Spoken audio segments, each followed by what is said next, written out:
Yeah, hello guys. Hiki ndo kipindi ambacho watu wengi sasa hivi wanakifuatilia. Inaitwa Voice Shift ndani ya Ndoje TV. Siku ya leo tumebarikiwa kukutana na mgeni maarufu. Kwanza yeye ndo ameshinda tunzo kubwa katika awards ambazo zilifanyika 2025 ya Coast Gospel Awards. Si mwingine, nadhani mmemuona kwenye posti mbalimbali ambazo tumekuwa tukiposti katika kipindi chetu ambacho kinaruka siku ya Monday. Bwana, si mwingine, nataka siku ya leo aweze kujitambulisha yeye mwenyewe, atuambie ni nani, tutataka kumjua ni nani. And then naomba tu kwanza mkiwa na maswali pia msichoke kuuliza kwa pale kwa comment section pale, atawajibu. Nita make sure anawajibu. Mambo vipi madam? Salama kabisa. Uko poa? Uko fresh kabisa. Naona kwanza umependeza. Asante. Unaweza kuniambia ni mtu gani anakuvisha kwanza? Mwenyewe tu. Mwenyewe? Ndio. Design wewe mwenyewe? Hatari sana. Na makeup? Sasa kama mtu gani amekufanya makeup? Mpe brand yake bwana, mpe heshima yake, mpe maua yake. Makeup nimefanywa God's Promise salon. Wow. Iko wapi hiyo saloni? Changamwe. Bwana, watu wa Voice Shift mmesikia amefanywa makeup poa, Changamwe. Kwa hiyo ukitaka na bazee wakitaka kufika kwenye saloni wanafikaje? Wanaweza kufika, wanaweza chukua namba kisha wanapiga tu simu na wanafika. Hatari sana. Hiyo ni connection kubwa sana ya biashara. Hii ni Voice Shift ndani ya Ndoje TV. So napenda kukukaribisha na nafurahi kukutana na wewe madam. Asante. Unaitwa nani? Naitwa Masi Mwisaka. Masi Mwisaka. Masi Mwisaka ni nani katika industry ya muziki? Masi Mwisaka ni mwimbaji wa nyimbo za Injili na pia ni mchungaji. Oh, ni mchungaji? Wow. Bwana Yesu asifiwe pastor. Sasa tafadhali sio kanitoa mapepo hapa. Bwana, huyu ndio Masi Mwisaka, mmekuwa mkiona posti zake na siku ya leo imekuwa njema sana kufika katika kipindi cha Voice Shift. Tutabonga naye mastori mbalimbali na atatueleza kiunabaubaga ni mtu ambao anajishughulisha nini. Masi, nje ya muziki, nje ya uchungaji, wewe ni nani? Nje ya muziki, nje ya mchungaji, Masi ni mfanyabiashara. Ndio. Pia mimi ni actor though, nilitoka kidogo sababu ya uchungaji. Nilitoka.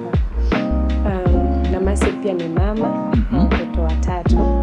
Msichana mmoja na wavulana wawili. Na Masi pia ni mke. Stop hapo. Nyinyi ambao mlikuwa mnadhani mnaanza kuona maono, manake Masi amependeza sana, mkaanza kufikiria maono, sasa ameolewa. Na baadaye anakaa kama, si mnaona anakaa kama vile hajaoleka, kama vile hajazaa. Na kuna watoto na mko beautiful. Amani ya Kristo. Okay, tuje kwenye mastori sasa. Masi, wewe ni pastor, ni mwimbaji, lakini pia ni mfanyabiashara. Na wewe ni mama. Kuna challenge nyingi sana. Ndio kufuatilia kisa cha yule mwimbaji wa Nigeria ambao alifariki na mama ambao alikuwa I think mama alikuwa ni apostle ama prophet. Lakini stories za behind wanasema alikuwa anapigwa sana, mama alikuwa hataki aimbe. Wewe mume wako anakusupport vipi katika issue ama familia yako inakuchukulia vipi katika industry ya muziki? Mimi nashukuru Mungu maana tangia mwanzo nimeanza amekuwa pamoja na mimi. Amekuwa my big supporter. Na je nikataza sababu ukiwa mwimbaji unatembea hapa na pale. Wow. Challenge gani unapitia kulingana na wewe hali yako ya mama? Unajua mwanamke kwanza wewe ni mzuri. Asante. Na kupitia urembo, challenge gani unakumbana nazo kutokana na wewe ni mtu ambaye tayari ushakuwa ni mke wa mtu? Na unajua kazi za muziki zina challenge. Unaweza alikuwa mahali si lazima utaenda na mume wako. Hivyo challenge ushakutana nazo na aina gani za challenge? Okay, most of the time huwa na kupitia familia kuna muda nakuwa busy sana. Sipati muda mzuri kana familia yangu. Nashukuru Mungu kwa ile muda ninapata, ninakaa pamoja na wao. Na masuala ya changamoto najua inategemea vile unapoenda sehemu tofauti. Wanaume kawaida wameumbiwa kuuliza bwana, sisi watu wa Suleiman ukiona kitu kimetengenezwa vizuri lazima watake kujua, je, hiki kitu kikoje? Sasa inategemea. Kisha niambie, dada vipi, mimi nimekupenda nini, naambia lakini mimi na wenyewe asante. Wacha lakini kuna changamoto zingine zinakuwa trick. Ni kweli, lakini inategemea, manake mimi ninajua nafasi yangu. Nikienda mahali najielewa, mimi ni mke, mimi na watoto na familia yangu, kwa hivyo hakuna vile naweza taka maybe niendeleze zaidi hapa ama mnipatie mtu nafasi ya kuendelea kunichanganya. Na mume yeye anakubebaje katika kulingana na situation ya life yako, katika lifestyle ya muziki na shughuli unazozifanya? Kama mume yeye anakubebaje, yani huwa anakuchukuliaje? Mimi huwa ananipatia tu advice kulingana na vile anaonaga wasanii wengine wengi walikuwa kwa ndoa wakatoka, so most of the time wananiongelesha akiniambia babe, enda lakini kumbuka tuko na familia, kumbuka sisi tuko nyuma. Kwa hivyo kila popote utakapotembea ukumbuke kwamba tuko. Unajua kwa nini nakuuliza haya maswali? Ni very important. Kwa sababu ukiangalia kama kule Tanzania kuna story ya Christian Shusho na mume wake. Umeona hicho kitu kilichotokea. Kuna yule pia Flora Mbasha na mume wake. So yani waimbaji ukikutana, hususan mwimbaji unapokuwa unakuwa unaanza kupanda level. Pale ndo unajua ukiwa huna jina changamoto si nyingi sana. Watu watu hawakujui. Alafu pia uonekane kwenye platform nyingi. Lakini the moment unakuwa star, ndivyo pia kuna mabunyenye, watu wenye pesa zao. Wakikuangalia kwenye masu unaimba pale, una dance, eti anaanza kupigia mahesabu. So ndio maana kuuliza haya maswali. Huwa unaweza kukabiliana vipi na hizi issue? Okay, mimi nitasema kwamba hizi kanisumbua sababu nilipolewa ama nilipopatana na mume wangu tulikuwa na maisha ya chini. Yes. Na mahali tumefika, kule level ambayo tumefika, ndio maana hata yeye huwa impi wasiwasi sana. Manake kadri tumeendelea kukua, hajaona kwamba nikimbadilikia. Tuko vizuri tu. Vizuri sana. Nimefurahi sana. Bwana, nadhani sasa kila mtu ameshajua kwanza Mercy ni nani, na pia ametueleza yeye ni mtu aina gani na katika challenge ambazo anazokutana nazo huwa anapambana vipi. Nilichojifunza kutoka kwake, nadhani ni mtu tu kuset mindset, unajua, kujitengenezea mipaka. Shida watu wengi wamekosa kuweka mipaka. Ndio maana yeye anajua kabisa yeye ni mke wa mtu ama yeye ni mume wa mtu, lakini unamkuta kabisa anaruhusu mtu anamchatisha message mpaka saa 5 usiku, wanaitana dia nini, afu mume wake ama mkeka akiona hizo message na kwa changamoto. Afu anambia ni rafiki yangu tu, rafiki unaanzaga mwisho siku. Unajua shetani ukiruhusu mlango Sasa tunapotaka kwenda kumalizia vipindi vyetu, unajua hii ni Voice Shift, unajua una kitu gani ambacho katika maisha yako kiliwahi kukutokea na huwezi kusahau, maybe kilikuhuzunisha sana na utamani hata kikutokea katika maisha yako? Come on, mtaniletea cameraman, utanisakia reso ili nije kumtoa machozi. Yes. Wow. I like that. Nimeshapitia na mali nimefika. Sidhani kama naweza angalia. Siwezi lia. Yaani kuna kipindi nilikuwa nikisimulia na lia. Can you share? Lakini sasa hivi imebaki na story. Yeah, this is a Voice Shift. So can you share your story? Maybe hata si kama kukubwa, few kidogo. Yes. Nikipindi kwa tuko shule. Tuko shule, babangu akagonjeka. Alipogonjeka, ikafikia kipindi sasa school fees shida. Babangu alikuwa mfanya biashara. So kipindi ako chini biashara lazima inashuka. Ilishuka hadi ikaisha kabisa. So kusoma ikakuwa stress. So ni pale familia ilipofikia mahali napata, yani familia ni wamekaa mbali na nyinyi, mbaki peke yenu. Na basi sababu mimi nilikuwa napenda sana kusoma. Nilipofika form 2, sasa school fees ikakuwa shida zaidi. Nikajikuta kama nimechanganyikiwa. So ikabidi nikate shule. Yani hapo ndio nilikuwa naona kama dunia yangu imeisha. Pole sana. Dunia kama imeisha, lakini nashukuru Mungu. Mimi napenda kuangalia hiyo story sababu ya kutia mwingine moyo. Yeah, that's why. Kuna vitu unaweza kupitia, si kwamba ni mwisho wa maisha. Sababu nilipokatikia form 2, basi mimi kwangu niliona kama ni mwisho. Lakini nashukuru Mungu kwa yale malezi nimelelewa kwenye kanisa. Niliendelea tu kumtumainia Mungu na nikasema basi kila ambacho Mungu amenipatia acha nikitumie. Nikamwambia babangu nataka kwenda kufanya hairdressing. Babangu hakutaka wakati hakutaka story na hairdressing sababu alikuwa anaona because vile alikuja kunieleza baadaye ile to cut the story short, alikuwa ameniambia zamani watu walikuwa wanasema salonist wanakuwa na tabia ya umalaya. Unaelewa? So babangu hakutaka niingie kwa hiyo industry sababu hizo sababu. Akawa amekataa, lakini kuna ambaye rafiki yake akaja akamuongelesha akamwambia mwache mtoto aende. So alivyoniruhusu nikaenda. Na nilipoenda by that time nilikuwa na 17 years. Nikaenda nikafanya college nikamaliza. Nikaanza kuhustle na maisha. Nasema nikuhustle yake haikuwa rahisi. Hata haikuwa rahisi. Basi Mungu mwenyewe akanisaidia tu, haikuwa rahisi kuanza, ilikuwa tu ngumu sana. Lakini nashukuru Mungu mahali nimefikia. Ni neema tu za Mungu. Sema nikatekata but it's a very big story. Wow. Yes. Na mpaka sasa hivi life yako baada ya kupitia hizo challenge zote, life yako iko vipi sasa hivi? Na ili hata mtu anayesikia kuna mtu alio give up, kuna mtu amepoteza kabisa matumaini, lakini kupitia ushuhuda wako wewe unaweza kumfanya akanyanyuka tena akaanza upya. Nisema ya kwamba kuna venye sisi huwa tunataka kwenye maisha, alafu kuna venye Mungu huwa anataka. Sababu mimi tamanio langu lilikuwa nisome na nikisha soma Mungu anataka nikuwe lawyer.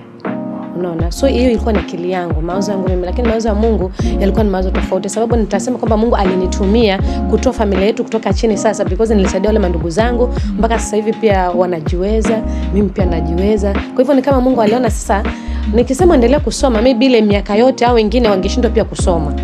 So maybe Mungu akaona acha nikukate uingie huko ndio usaidie hao. So nikapata kuwasaidia. Na nashukuru Mungu mahali tumefika mbali. Unamwambia nini kijana ambaye leo amekata tamaa, pengine amepoteza wazazi wake? Kuna mwingine sahihi hata hajui kula yake iko vipi.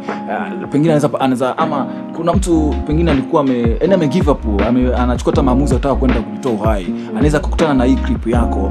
Je, unamwambia nini? Neno lako yani ambalo linaweza kumtia moyo. Karibu. Mimi nitamwambia asikate tamaa because mimi nilishikwa hadi na depression, lakini nikafikia mahali kupitia kuombewa na kupata watu ambao kunishauri, nilipata kurudi kwa line na nikajielewa mimi ni nani, na pia kuendelea kujiombea because unaweza ukaombewa lakini baada ya kuombewa unaweza toka pale bado ukasema ukahisi bado kuna ule uzito, lakini the moment unajiombea unapata kwamba unaacha kuwaza sana, unaendelea kujua kwamba ninapaswa kumtegemea Mungu na Mungu ana mawazo mazuri na mimi. That's why mimi napenda Jeremiah 29:11 nasema ya kwamba maana ninajua mawazo ninayokuazia mimi ni mawazo ya amani wala sio ya dhiki. Kwa hivyo huwa naipenda sana, maana huwa inanitia moyo kila wakati. Maana sikujua kama nitafika hapa kiukweli. Sikujua kama nitafika. Swali la mwisho la kukuchokoza. Katika hizo changamoto ambazo umezungumza, kuna kitu uliwahi kufanya ambacho mpaka leo huwa unakijutia, yani ulifanya kwa sababu ulikuwa na shida na kwa sababu ulikuwa unapitia, yani ukasema yani ulifika wakati unaweza acha tu nifanye hivyo at least kujiokoa kwa leo. Kuna kitu ulifanya? Be honest. Ya kujutia. Yani kitu ukafanya, yani katika hizo challenge. Unajua kuna mtu anapitia challenge, anafanya maamuzi kiasi kwamba si kwa kupenda ila hana otherwise. Lakini baadaye akishavuka, baadaye kusema hivi ni kweli kwa nini nilifanya hiki kitu? Yes. Wacha tu nicheke. Na mimi uzuri wangu napenda kuwa mkweli yani. Mimi labda niseme nile time unakuwa na stress, ndio maana nambaga watu chunga sana kitu inaitwa company. Yes. Because kuna time nilikuwa na stress mingi tu. So nilikuwa na stress na Mungu amenibariki lakini nilikuwa na pesa. Lakini unakuta kwamba marafiki unapatana nao wanakuambia hapana, ukikunywa kidogo unapata stress inaisha una relax. Naijua hiyo. So hicho kipindi ninajuta kweli nimeingia. Nikaanzishwa kidogo. So ikafikia mahali so mimi ndio sponsor sasa. Wow. Ndio. Ndio ka addicted sasa. Mimi ndio sponsor. So kila wakati wakitaka kutoka wananipigia simu. Wakati walikuwa wanaita Bianca. Na Bianca uko wapi? Naambia leo tutoke. So ikakuwa ni every now and then from Monday to Monday. What? Yes. You can imagine ni so sad. Tulikuwa tunatoka na club ni hapa Bamburi mwisho inaitwaje? Mint. Yes. Hapo Mint. Unaona hiyo ni Saturday na mkamka asubuhi but mimi sijaacha church. Nitarudi kwa nyumba na nioge na huko na umetoka club. Na tamu nikiwa pale. Okay, wakati mwingine wanashukuru Mungu manake nilijisomea vitu mingi sana. nilikuwa nakaa hapo, mimi niko hapo tunakunywa tu pamoja, lakini naona maisha mengine, then naanza kuomba tu nikiwa hapo, nasema tu Mungu asaidie, na mimi niko hapo but naona kama yeye kwa yangu kwa fadhali, naona tu wamepotea kabisa, naanza kuombea. So hicho kipindi kuna siku nilikuwa nimespend, siwezi sahau, 23,200 per night. Mamangu akaniachia shilingi ngapi? 200. Si 2K, 200, na sikuwa na uwezo kumpatia. Yes, that day I cried, nilia. I'm like, what kind of a life is this? Hadi nikaanza kufanya sasa, nilifunga kabisa, nikamwambia Mungu, kiu ya hii pombe kuanzia leo unaondolee, na marafiki wale ambao kunifanya niendelee kuingia kwa hizi furaha, nikamwambia Mungu tu anaondolee, and that's it. Sasa hivi hata sina marafiki, yaani walinitoroka hao wote, sina. Baada ya kuwa pasa. Hapana, niliacha before nikuwe mchungaji, niliacha nikaanza kuwa serious na Mungu. Mwanzo hapo naambia ni kuna starehe za maisha za kufanya ukateseka. Ukateseka sana because hapo Mungu ameninua, nimeanza kukua na pesa, lakini the moment Mungu alinipatia zile pesa, ni kama alisema kumbe nilikuwa nakupatia pesa ndio fanye zikuharibu. So wakati nilianza kugonjeka, unagonjeka, daktari akiangalia shida ni nini, haijulikani shida ni nini. Kuna pale Changamwe inaitwa Bombo Hospital. Pale kuna daktari alikuwa anijua. Walikuwa wananijua wote. Tukienda kule hospitali ile ya Kamau, walikuwa wananijua madaktari wote, lakini wakijaribu kuangalia nini kinachoniuma, hakuna. Yaani nilikuwa daily customer. Mpaka siku ya mwisho nilichoka tu kabisa. Nikawa nimelia sana kwa kitanda. Nilikuwa nimelazwa. Nikalia sana. Nikamwambia Mungu, sasa mali imefika, niponye, nifanye kazi yako, na ala sivyo basi yani nichukue tu nijikwa kwa nipumzike. Maana ninaishi lakini sina amani. Na hiyo siku ndio sasa nilipokuwa nimelala. Mwanzo nilikuwa nimeka nyimbo zinaenda pole za worship. Usiku ndio nikapata ile nyimbo yangu ya kwanza, ile ni Yesu. Usiku sasa nikashtuka, nikasema then kasa nikarudi sasa, nikasema tu kile ambacho Mungu nimeomba nimtumikie ndio hii sasa Mungu ameanza kuniletea. Then I'm like, amani hiyo, nikaamka nikarekodi kidogo. Nikarekodi kidogo. Hapo ndo mwimbaji anaanza kuzaliwa mama. Ndio nimezaliwa sasa. Acha nikwambie, mimi tangia nimeanza kumtumikia Mungu, sipitali siseme maisha yangu tena. Ilikuwa ni mimi watoto. Sasa hivi hata I don't believe that naumwa tu kidogo ama mtoto anaumwa hata yafangu twende OC. Huyu anaitwa Mas Mwaisaka, mama mwenye mjengo wake town, mama mwenye mabiashara zake town, mama ambaye anaimba gospel ya hatari sana, na ni mama ambaye amekuwa na challenge nyingi, amepitia, lakini sasa hivi ako na testimony kubwa sana. Kitu ambacho kimenishangaza, yani mtu alikuwa anatoka club na anaenda church.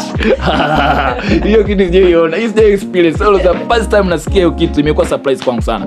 Na tunapoelekea kumaliza kipindi chetu siku ya leo, ninajua huu ni mwanzo tu, tumemkamata Mas, but will continue another episode, si ndio hivyo?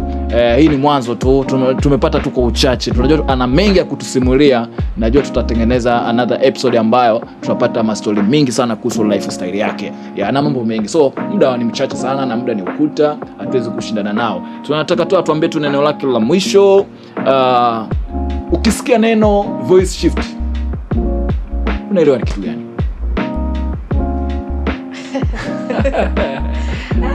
Mimi naelewa kwamba kubadilishana tu maneno. Yes. Yeah, voice shift, new voices, daily story. Every voice has turning story. Yeah. And every story has turning point. And every turning point had the power to change lives. Yeah. Ukisikia maneno kama hayo na kipindi kama ikiwe kama wewe unaelewa nini na una kipi cha kuzungumza neno lako la mwisho kwa mashabiki? Kile ambacho nitaambia watu haswa kwa dunia ya leo, watu wengi wanakata tamaa. Kile ambacho nitaambia kwamba wasikate tamaa na kumtegemea Mungu ni kitu cha msingi sana, because unaweza kuwa na marafiki, unaweza kuwa na sponsors, lakini wakati wote, muda wote wanaweza kukuacha. Lakini ukimtegemea Mungu, kiukweli kabisa hawezi akakuacha. Maana kipindi nimeachana na yote ya dunia, nikasema kwamba na sasa maisha yangu nataka kumtumikia Mungu. Hapo ndio mwanzo nilianza kuimba. Nika launch my first album ambayo haikuwa ya kawaida. Tu ukiona hiyo video utashangaa. Watu wengi wananiuliza ilikuwaje. Nikamwambia hata mimi sijui. Sijui because watu walitoka kila kona. Mimi sijui walitoka wapi because kulijaa. kulijana, sikupata hata muda kualika watu, then I was like, ni albamu yangu ya kwanza, mimi watu nitawatoa wapi? Lakini it was very nice. Kwa hivyo na tangia wakati ule naona tu baraka za Mungu. Mungu akanibariki na gari, Mungu akanibariki na ishi kwangu. Okay. Thank you so much kwa kuzulia show ya East Africa, show ambayo inasumbua Tanzania, inasumbua Kenya, inasumbua Uganda.